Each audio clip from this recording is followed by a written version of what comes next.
hello hello hello hello और आप सभी का स्वागत अभिनंदन करते हुए सभी से नमस्ते प्रणाम करते हुए आइए बिटिया के हल्दी लगत बा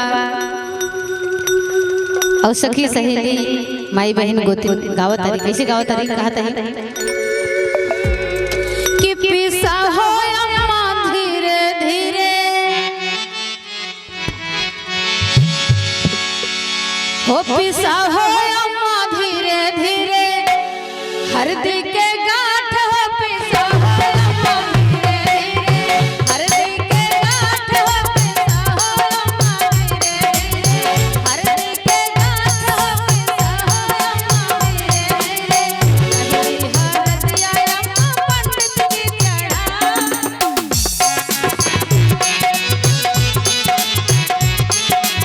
पहली हरदिया अम्मा पंडित की चढ़ावे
तीसरी हरदिया बुआ फूफा दिले गावे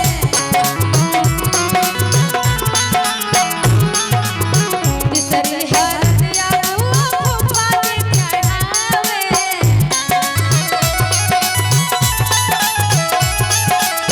बुआ चढ़ावे बुआ फूफा के चढ़ावे